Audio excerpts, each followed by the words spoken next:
BBC Sounds. Music, radio, podcasts. Yes, please open. Please open. Thank you. All right, yes, just eat. It's 8:30 in the morning, and in a large open sunlit classroom, a group of around 60 students have gathered for an assembly. To be in this room, many have travelled from thousands of miles away. They've often been on waiting lists in the hope of winning a place and had to work for years to fund those places. Many will say being on this roll call has been life-changing. Yes. David. Yes. Some people arrive here not knowing how to boil an egg, and then, over a period of 12 weeks of intensive learning, they can become culinary experts, immersing themselves in everything from baking and butchery to roasting and fermenting. For these particular students, their time at the Ballymaloe Cookery School is coming to an end, and in a couple of days an exam awaits, followed in some cases by a career and quite possibly a life in food. Have a fabulous Monday weekend. After the assembly, the students disperse and take up their places in the school's network of kitchens to work on the techniques they've been taught and complete a menu. The school was founded over 40 years ago, and chances are you've cooked from a recipe book, read a newspaper article, watched a television programme, eaten bread, or enjoyed a restaurant meal that has some connection with this school and the people who pass through its teaching kitchens. And famously, this school is something of a family affair. In one kitchen, there's Rachel Allen, broadcaster, food writer and teacher, and the voice you heard taking assembly.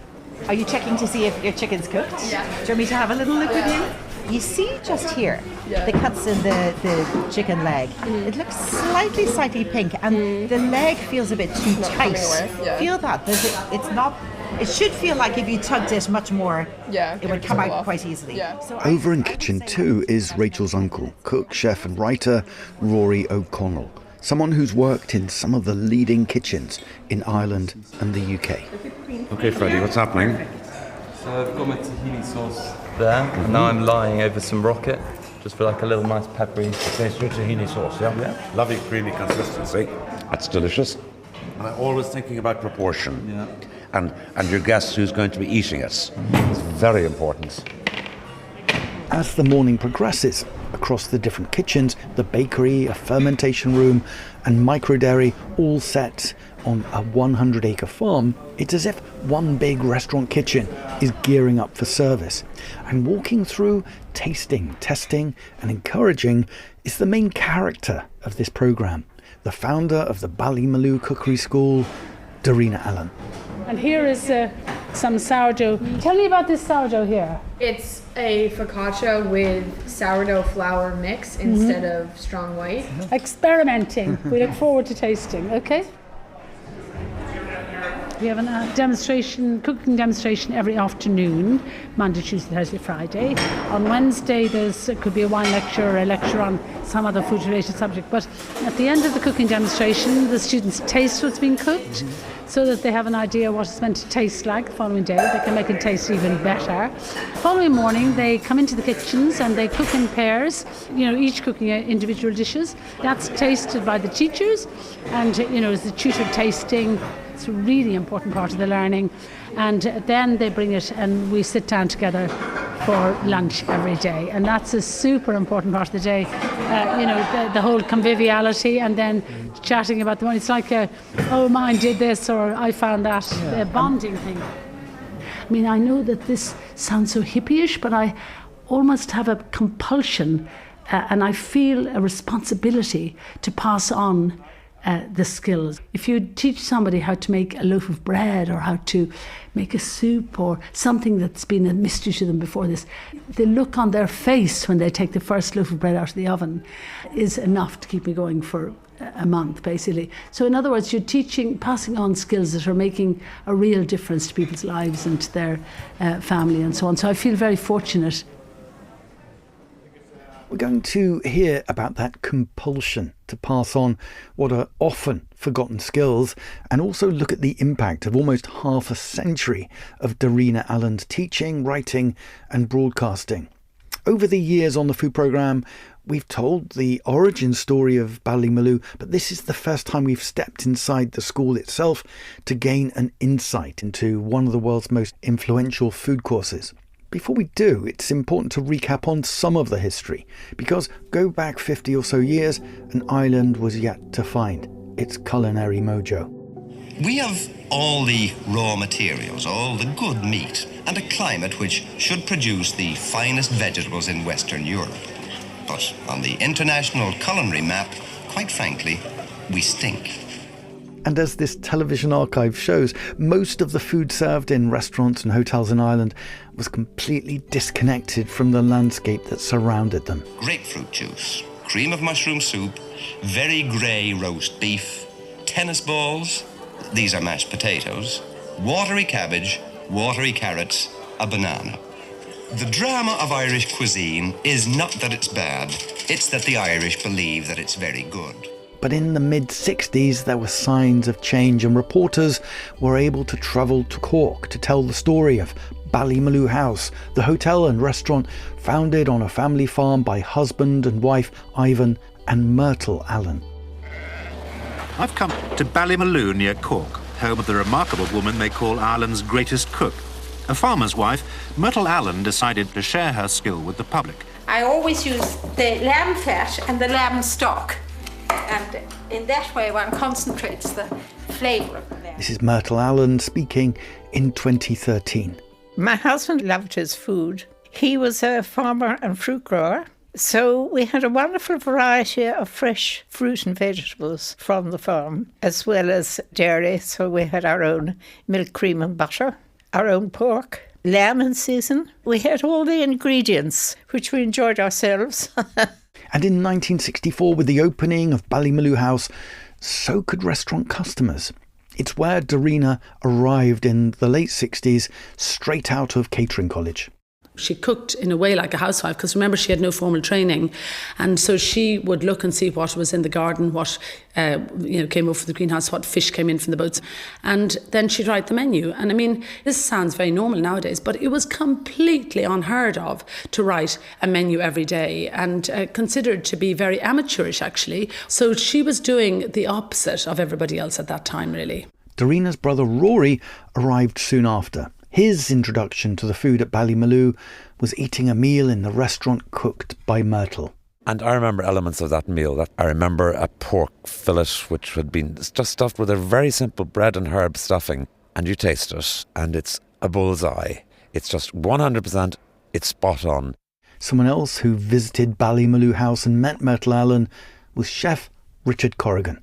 To talk about anything that was worth eating or drinking, it was all France, it was all London. She invigorated the community.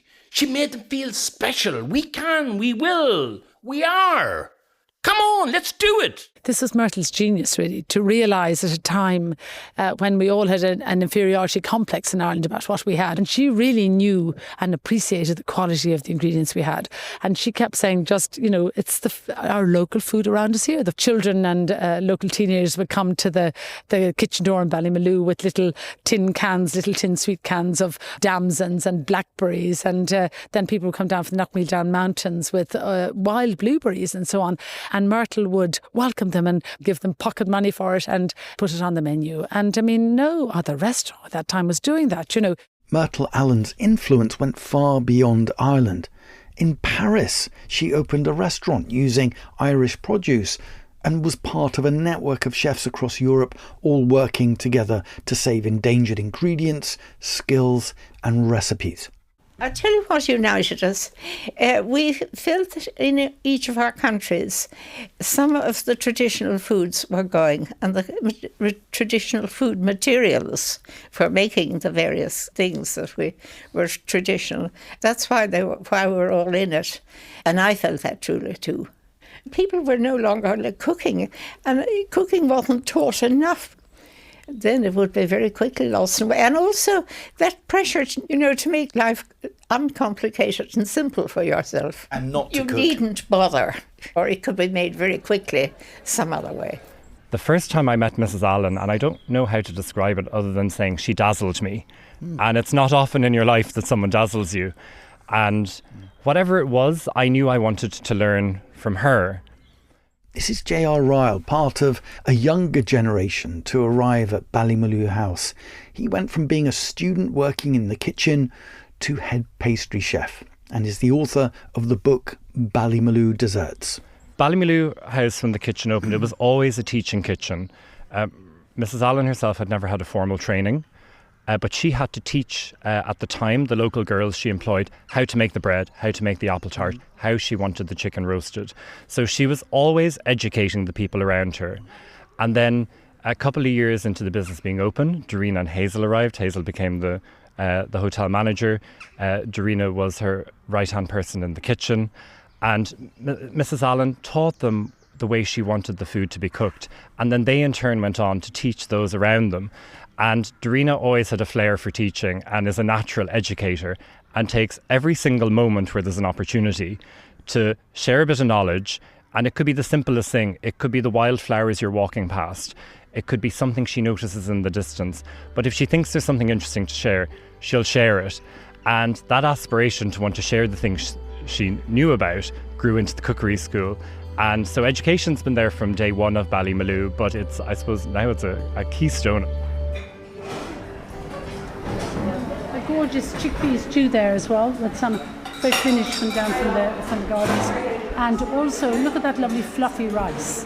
As you know, we get students from all over the world, and some have done quite a lot of cooking. Others have scarcely held a wooden spoon in their lives before. So we can bring them from this is a wooden spoon to be able to earn their living from their cooking, so that they can literally go from here out, if they want to, into restaurants and so on.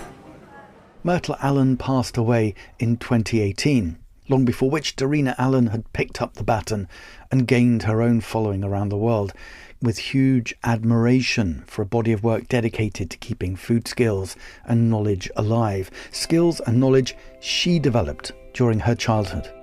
Well, in many ways, I was so fortunate to kind of catch the end of an era.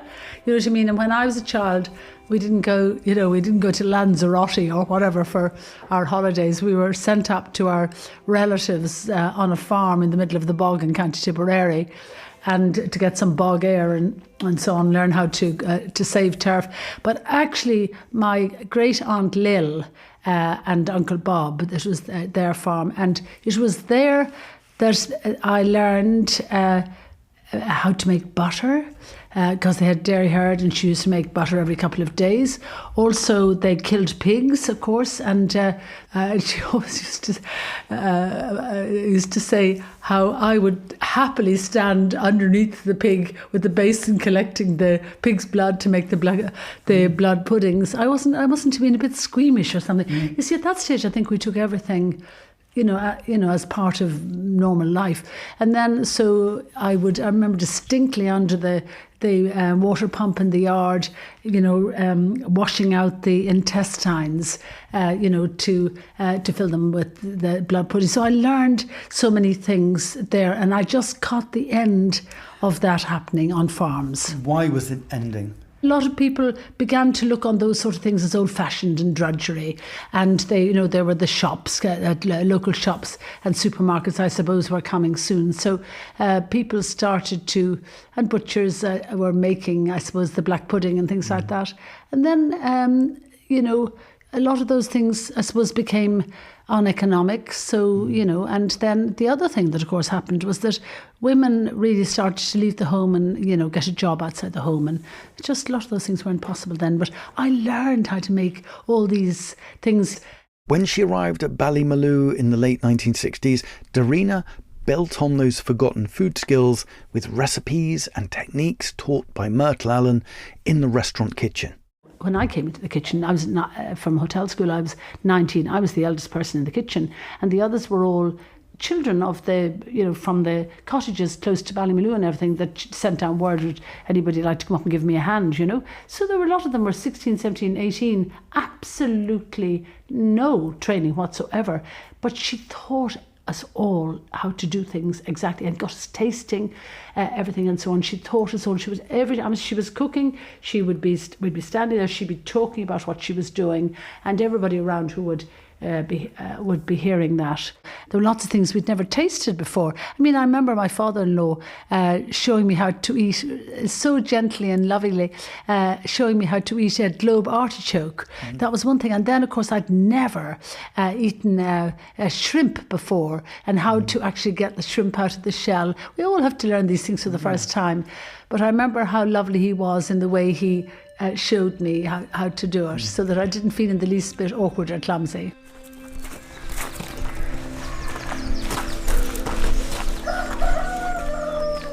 First and foremost, Ballymaloe was and is a farm. One Darina became part of after she married into the Allen family. But in the early 1980s, the farm and the family were under financial pressure. The cheap food policy kicked in.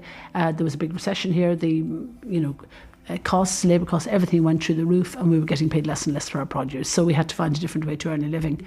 In an environment in which teaching and sharing was second nature, the idea took hold that Ballymaloe could become a cookery school. Cooking was one skill, but how do you teach paying guests?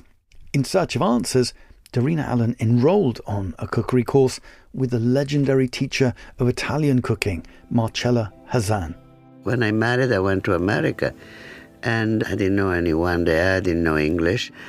And so I had only the memory of the taste of the food that I was used to have in Italy. And I tried to reproduce. And so I like direct taste to the ingredient. I do not want to cover up the taste of the ingredient with complicated sauce or things like that. Marcella Hazan speaking in 1997. Born in 1924, the same year as Myrtle Allen, Hazan was another self-taught and pioneering cook. Her 1973 book, The Classic Italian Cookbook, introduced Britain and America to authentic Italian cooking, and Hazan was also a great teacher. Actually, Marcella really featured in my life quite a lot because I remember writing to Marcella. I think Marcella might have been one of the first people to do a course where you had some cooking classes and you visited winemakers in the markets and all that sort of combination thing. When I went to Italy, first of all, I was the only Irish person, so Marcella wouldn't where on earth she got an Irish farmer's wife on the course. They were all the others were American. But at that stage, just to put a bit of context, when I was a child, the word local was almost like a derogatory term. So if the little shop in our local village was selling, if somebody had brought in a few eggs, surplus eggs they had, or maybe apples in the autumn or something to sell, they would be sold. Local people would expect to buy them for less because they were local, okay? So I go out to Italy with this group. I went to Bologna, that's where she was doing the courses. We went along to the markets, and I remember a wonderful market with all the produce piled high, lovely fresh produce, fruit and vegetables and everything. And I'd noticed that on a lot of the stalls there might be 2 lots of tomatoes, 2 lots of peaches, something. And one lot, it always said something like Nostrana or Nostrale on the little label. And the ones that where it said Nostrana or Nostrale was always more expensive than the other one. And I thought, where is this amazing place called Nostrana or Nostrale, where all the best things come from? And I was trying to ask the stallholders. Anyway, eventually one of them said to me, "It's not a place. It means local. It means." And I said, "Well, if it means local, why is it more expensive?" And he looked at me as though I had 6 heads, and he said, "Local, it's fresher, it's better. Of course it's more expensive." And I thought, now that was a big moment for me, and suddenly the penny dropped. Of course it should be more expensive because it's better and it's fresher. So I came back and I realised, of course, that what Myrtle had been saying all the time was that, what we had, the produce we had here in Ireland, from the farm and from the gardens, from our local parish, from the fish from the sea, was as good, if not better, than anything anywhere else in the world. So I came back like an evangelist. That was a very important moment for me. And also later in the week, Marcella invited us to her hometown, Cesenatico on the Adriatic, and we were going to a fish restaurant there. I remember the name of it, called La Gambera. I can hardly remember my name some days, but I remember the name of that. And they were talking about this wonderful fish, there was the best fish in the world. And then we had a lovely, very good dinner and very good fish. But when I tasted the fish, I realised the fish that we were getting fresh off the boats in Ballycotton was every bit as good, if not better. So that was incredibly important for me. So I came back and I thought, well, the answer to earning a living is under our feet. We have all this beautiful produce right beside the sea in Ballycotton. So, it's just a question of putting it together. And so that was a very important moment for me. Can you recall day one when the first paying customers arrive at the cookery school? My goodness, we were so excited. I mean, this was long before email or anything like that. We put a little ad on the back page of the Irish Times, and I think in the Cork Examiner as well, and about the cooking school. And then we waited for the phone to ring or for letters. And every morning, we'd wait for the postman to come to see if we'd got a booking. I think there were about 9 students on the first course. All from Ireland? Oh yes, all from Ireland originally. I think it was 2 years and before we got our first the booking for an American student. I remember her name was Tammy Dillon. We were super excited about this. And the next time I wrote my very simple little brochure with the help of a friend, we changed it to the Ballymaloo International Cooking School. You had one student. And I remember Tammy said, I remember Tammy when she saw it, she said to me, "Am I the I in international?" I said, "Yes, you are." It was from the very beginning of residential? Was it for a week? From the very beginning it was residential, and from the very beginning we operated pretty much the whole year round. I remember in the beginning I asked my brother Rory to join me, and Rory is a wonderful chef, totally natural, and we were so excited about everything. But what we used to do, because the children were quite small at the time, we would take the school holidays off, because a lot of my teachers as well actually had small children. So we would do 3 terms like schools and then have school holidays. I used to do 5 days a week, and then oftentimes we'd do 2 night classes on top of that. But the night classes as well, that brought local people in. They were absolutely thrilled. And of course many of them were Ballymaloo guests, and we shared exactly the recipes they enjoyed in Ballymaloo with them, and they loved that. And as well as Myrtle Allen and Marcella Hazan providing inspiration, Darina looked to other cooks who'd spent years teaching and passing on their skills and their knowledge. People like Alice Waters, of course. Alice has been definitely a great inspiration and a friend throughout the years with her Edible Schoolyard project and others. But also so many people like Madhu Jaffrey, Claudia Roden, The heroes you mentioned are all women. And is it women who you think collect and save and pass on most of the food knowledge we have? Well, it's funny that you should say that. I never really thought about that. But there are 2 others as well, of course, like Maggie Beer and Stephanie Alexander. And a lot of those original cooks, they made such a difference, still are, were women. Isn't that funny? Now, I haven't really thought about that. But many of us, to a great extent, were doing what you might call home cooking, which I personally think is the most important type of cooking to a great extent, Basically, the sort of food, lovely Claudia Roden and Madhu Jaffrey and all of those who are collecting the authentic recipes from their countries and saving them to a great extent too. So I always loved that, and I loved when Marcella and Claudia and many other Sri Owen and so on where they always gave it the context and little stories about where they found the recipe and all of that. And of course Diana Kennedy, was another great hero of ours who came here many times. Another fine and grumpy when she could be. Oh, Diana was fantastic. I went and stayed with her several times in Mexico. And again, a wonderful teacher. And she didn't suffer fools gladly either.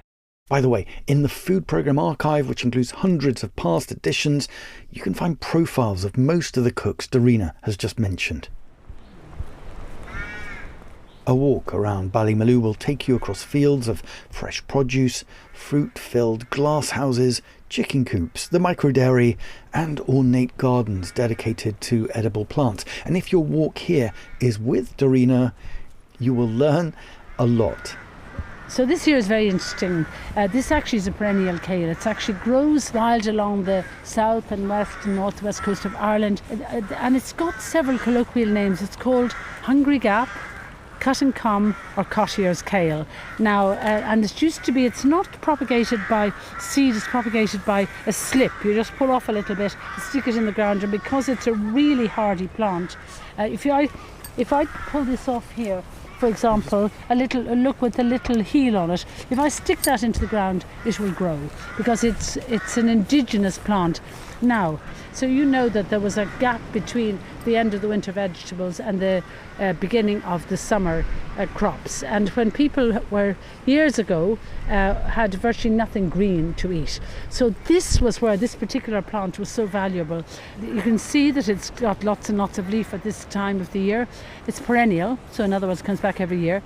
And it's also, the more you cut it, the more it comes. And also, it was passed from one, like slips like this, it was passed from one cottage garden to another. And then it filled the hungry gap for a lot of people. So, and actually it's wonderful because it has the flavour of kale, but the texture of spinach. So in other words, you know the way some kale can be quite tough, particularly if it's not cooked enough, but this has the texture of spinach and the flavour of kale. Is that an example of lost knowledge? Absolutely. All these things I pass on to as many people as possible. In another part of the farm, there's a new building. At 76, Darina has pulled back from day-to-day teaching at the school, not to retire, but to start new projects, including a farm school. Everything starts with the soil, so we generally always start with the soil, and then how to prepare the soil, how to grow vegetables, how to grow fruit and herbs and all of that, how to grow some of your own food, then how to keep hens, how to keep chickens how to rear chickens for the table, how to rear pigs, and then we show people how to butcher them and how to make something with every single scrap. It could be how to keep bees, how to save seeds. It's this area of teaching that Darina and the team at Ballymaloe are less well known for, but it's these ideas of how our food is grown, as much as how to cook it, that underpins their work.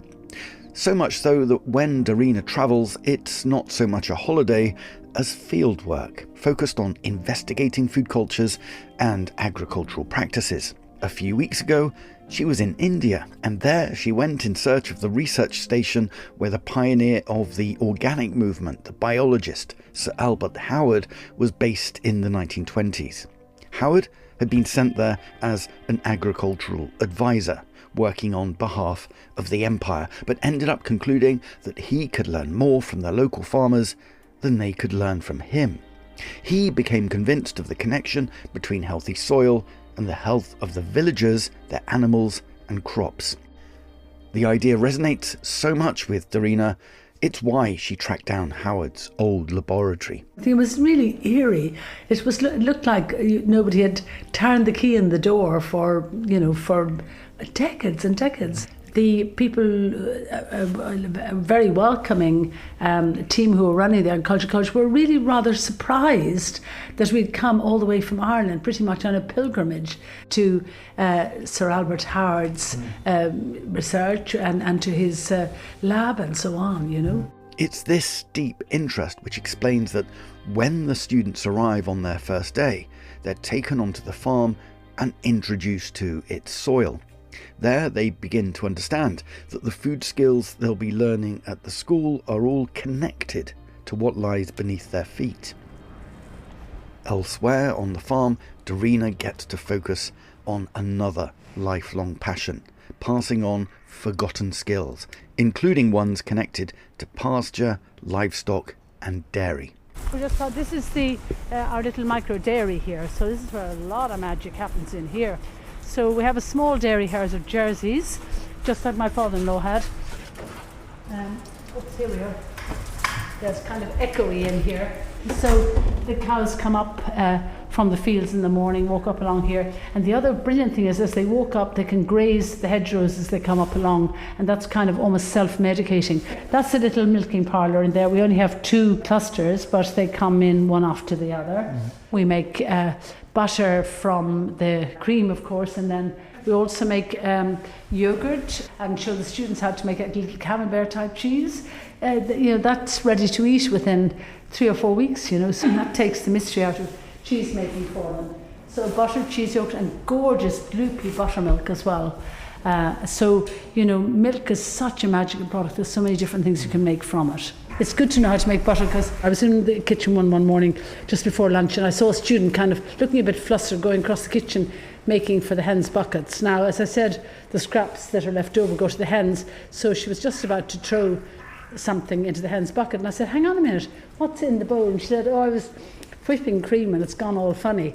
Now, normally it should be a virtue to put something left over into the hen's bucket. I said, hang on a minute, you've made butter.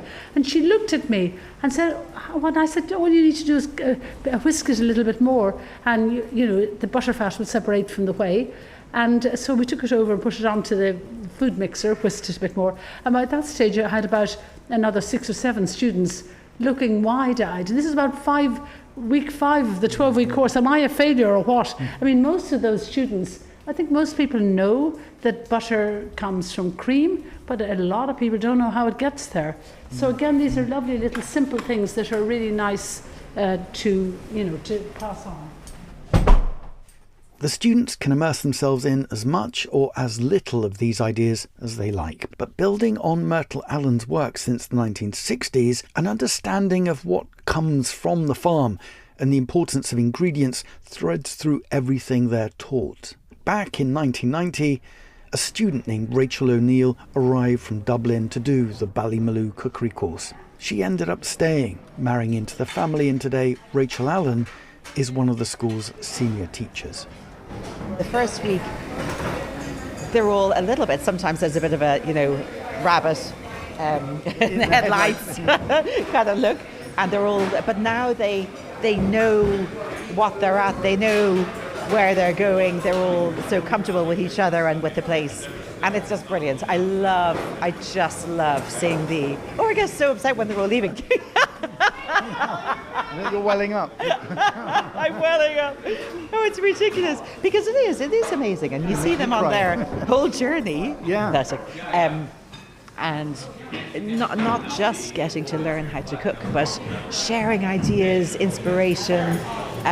Some of them end up going into business together. Some of them, they're all planning some. Look, see, Cassie is tasting Celia's food there and encouraging her. It's lovely. Oh, pathetic. Yeah. And it's also so interesting because we help them. If they need any careers chats, we sit down with them. And what's really incredible is at the beginning of the course, most of them will arrive maybe just thinking, right, I want to learn how to cook. Some might say, I want to go and be a chef in a restaurant. Some might say, I'd like to own my own bakery, my own cafe. But by the end of the 12 weeks, sometimes they'll have changed their minds completely. Or some will say, I'm loving the food styling and photography side of it. I actually have realised I want to go into recipe development, writing. How long have you been involved now, Rachel? Oh my gosh. About 35 years. I can't believe it. I was 18. And I apart from about 2 years of travelling, and then while I travelled, I worked in some other places, but really for most of that time I've been here. If you think about it, you've got 66 people here who hopefully, we're all going to leave here and then share their love of food and teach some recipes, some skills to other people. And if it's just like that, if it's a ripple effect all the time, if you think about it, how many students? So that's 370, that means, 200 people. That's just from 12-week courses in the year, and then lots of short courses as well, that hopefully just helping to inspire people more, whether it's growing, farming, teaching about better methods of farming, more sustainable. So it's all setting intertwined. up businesses that could then impact a local economy or community. Absolutely. I never ever, isn't that amazing? I mean, I'm 53 and I never get tired of seeing someone's face, say when they're taking their first cake or their loaf of bread or out of the oven, or they've filleted their first fish. It's really, and I don't mean that in a selfish way, but it's very gratifying. It's really satisfying. It's just brilliant. I mean, look, Alan, that's fabulous. Alan's just taken his brown soda bread out of the oven. This looks like a Bastable bread, which is one that you baked in the casserole pot. Absolutely, yeah. I've made it a couple of times previously, and I really like the way it cooks, and it gives you a nice crust. And I've made it at home a few times as well. Oh, and it sounds lovely and hot. That's gorgeous, Alan. How would you describe the difference between you arriving week 1 and now week 12, Alan? Almost life-changing. I retired 2 weeks before I came here, and it has been, I have to say, one of the best experiences of my life, apart from having my family, and they've supported me in this, and I've really just, it's meant an awful lot to me. The friends that I've made, the skills that I've learnt, and the whole ethos of the place, it's fantastic. It really is. But why, as soon as you retired, why food? Why cooking? I've always cooked, and I've always wanted to get a wee bit better and a bit more professional, and the opportunity came up, and I decided sometimes you just have to do these things. So that was it. As I say, it worked out. It has worked out very well for me. And who's going to benefit from your cooking now? My family, and me, and my friends. So nice. And that's all you can ask for. I didn't do it for a career. There's a lot of my classmates have done, and I really appreciate that. But there's a few of us sort of slightly later in life, and we've got a lot out of it too. And speak with any of the teachers, and you'll find a strong conviction that through sharing the skills and knowledge of cooking, they believe they are changing lives. Rory O'Connell. When you are in front of an audience teaching something, and then you see somebody's eyes widen when you have lifted the veil off some technique, or when you give them something to eat and again their eyes widen because they have not tasted something like this previously, or a version of this is better than they've had before. I mean, that's just, it's a gift, and I don't take it for granted. And that idea extends far beyond Ballymaloe. The ability to understand food, to cook for yourself and your family, should be for everyone, says Rory O'Connell. Honestly, Dan, I think the most fundamental thing, and we're running a cookery school here, and that's all lovely, but actually putting cooking into schools, not just some schools, every school, and teaching kids how to cook a few things at an early age, where you keep that skill for the rest of your life, and also to grow a few things. And I just can't understand why governments have not latched on. It seems to me the most obvious thing to do, and a way of solving so many problems, or if not solving problems, certainly diluting some of the problems that we have in the world. So, I mean, I'm not talking about some schools, I'm talking about every school. I think all children from the age of 7 should be taught how to cook simple, beautiful food, and should be taught how to grow. And I think the effect on society globally would be unimaginable. I really do.